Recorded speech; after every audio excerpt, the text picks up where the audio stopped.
Amanya agange mpitibwa Musa Violet okuva Kira Kasokoso na Neta wa Kira Kasokoso Ghetto. Okusooka nebaza mukama waffe President Museveni.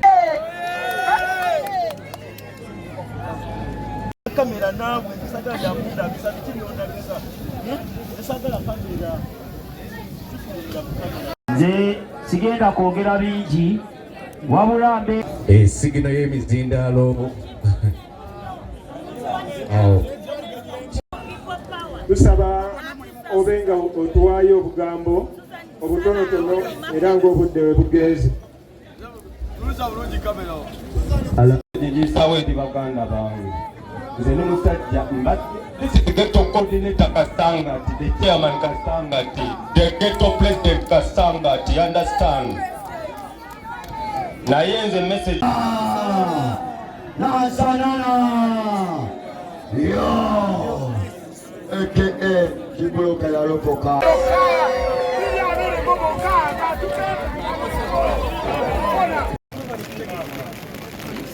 Tusaba bonna abagenyi baffe abakulu ne mukama waffe nenga abayouth council sebalaba ntebe agwa mu kiti ekyo va mu ttenti eyo abayouth council abegammwe mutulemesezza okutandika mwenna mwebale nnyo okujja tulekeyo abasirikale olunaku lwaliro omubwati maama waffe olw'okwerekeriza Leero weekuli wano nga atali mwogezi wa lunaku waliwo ne banna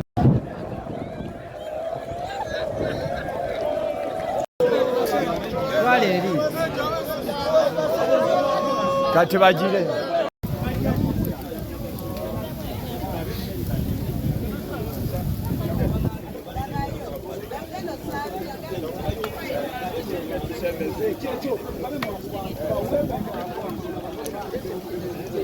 kamera nawe nsagala ya munda bisatu kiriona bisa.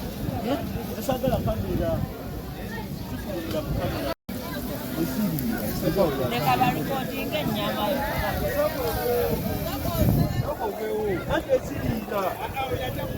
Ono agikyuse. Hapa tuli ku nnyama. Mzee agabudde. Mmere yiri etuuse. Simanya kulire ndiwayo bulungi. Ente twafunye ente 6 zonna ziri wano tuzootezza.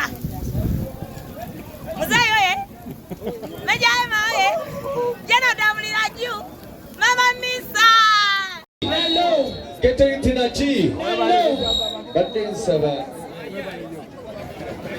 eggye akayi temujjeeko obukyayi oli n'abeera n'obukyayi ombuuza gwewala n'omuwalanira kinga takirina nenge kyekituganya okuyitamu nga NRM ffe twekubanga ki nga NRM so si bali era tebaliiyo zemanyi mu Kampala temuli opposition naye ffe pennyini ffe tugamba katuleeteko ono tulabe ate gwolese tagenda kumanya tiwamukoze ki tiwamulonze era ajja kukulaba nga gwobadde oyambala yero n'olwekyo tuyiga okumanya tetuwalana era nze ŋŋamba ti omukyala yenna abeera obutwa emyezi 9 kyova olaba nga ffe mpagira fande Emma ti abaana bonna bakyenkanyi mukama yakutwala mu Ghetto mulala n'amutwala eri mulala n'amutwala mu bwa minisita n'amutwala mu busirikale nze nange maama nge tiyamanya tijja kubeerako minisita naye kati ndiki ndi minisita naye nga naye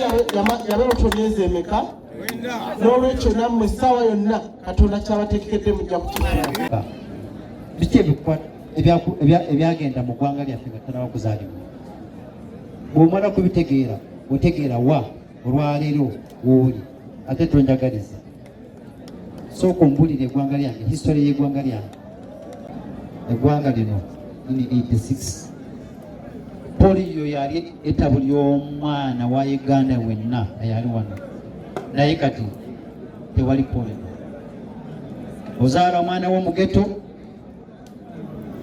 dogo n'abeera eyo n'oyiriba maama n'abeera eyo okutuusa ng'akuze kitegeeza nti ne Ghetto zisobola kufuuka cities ate kigenda kubeerawo ng'engeri gimutegesemu olunaku lwa akasiki ka NRM Liberation mukiteekeko nga entandikiro ya okutegeera kiki omuvubuka w'eggwanga lino kyategeeza mu ggwanga lye. Abavubuka kyogereko kubawo nnyawo ekome kubanga ffe abavubuka bwe tunaatandika olutalo kwabo abatudde mu ntebe ezo ofiisi muzeezi abawa ate abatafaayo okujja wansi okulaba kiki ekitwetaagisa tugenda kubadusa emisinde gye banaagenda tebajja kulabayo.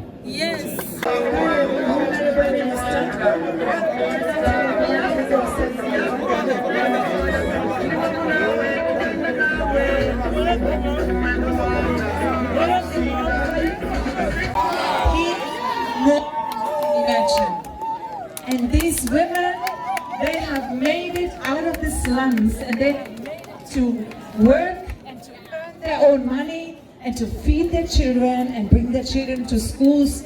And we've been trying to help them, but they are the power women. Power women. And we are so grateful to be able to be in Uganda.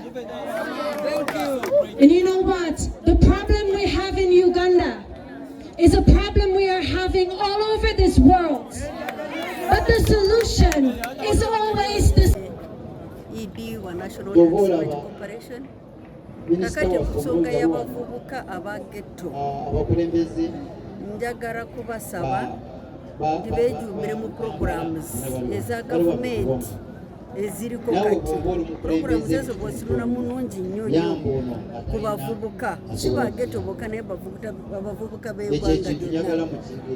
Bw'olaba programu ng'ey'emyoga ejja kuyamba nnyo oba eyamba nnyo ba youth. N'obw'olaba parish development model era nnyo ba youth bagifunamu nnyo.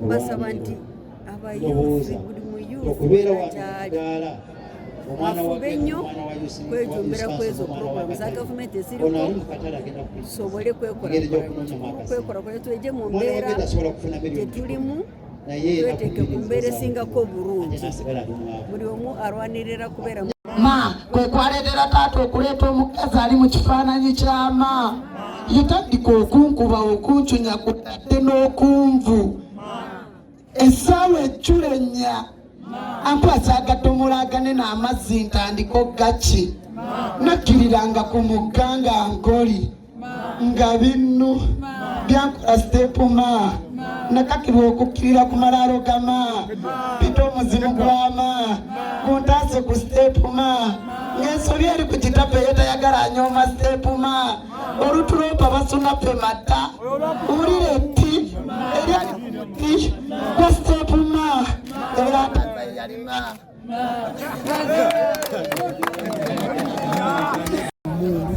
nangamba tuwereke fenna era fenna netwereka kuba yasanga awunye mundu ng'ampunyenja ine mugamba omugagga awunya kaalidde okategeera kale gwe gamba obuzibu bwe tusanga ndowooza n'enkovu oziraba mwana wa maama ez'amaanyi okategeera ogwa n'otomera amayinja n'osanga obuzibu engudduka basajja bakulu bayine mundu batuyoni bazze nazo kwegamba tebaliemu kuteesa Ghetto kabaka mukuwangula zibbato zonna kizitondi muzito muzaako ne kato fosingina ya nato mu Ghetto mu bato ng'omutoni na taito kikibisa piraato babisereza buledo omumanyi munyamayemba basinga bandyanga magombere besigeto winyisenera zinaipa omutatu dewagulu w'amateeka gonanga ekisongole ekya UN tokanga n'ompitako omuledi bampitaleza buledo maigale kozi ezimbida bulomedi kale mpitaleza buledo engabo ya Uganda the white under into the wind empla kabaka wazi emba yansange bakudda continent eryo lyerinnya lyange kabejja weeno mu Ghetto era muzeeyitu muwagira nnyo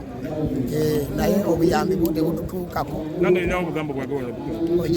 rapa okuva mu Born Talent Foundation Group okuva e Masindi era nze nsawa muzeeyi ng'abaniga ba Ghetto segera embeera tuli bubi tetuyinamu kudda inaffe twandagadde okubeera mu bulamu bulungi naye omuntu tolina ka bizinesi akasobola tukuba ensawo okisegeera n'obeerawo ng'onyigizibwa mu Ghetto nga tolina byokola kati nze lwa lunaku lumu nga ndi awo Bwanika Kisenyi busajja ne bunsalako mbulwa kuba ndina dreads nyinza okuba nga nekyenne mubbi ate ngewaffe mu kika kyaffe ky'abalaasi okubeera ne dreads kitegeeza mbomaze emyaka nyingi nga togendako ngakowa mukomerawo kitegeera bw'obeera ne dreads baninga bagamba kuba zino nviiri tosobola zikuza just mu wiiki emu oyinza otwala myaka ng'ena 5 kitegeera era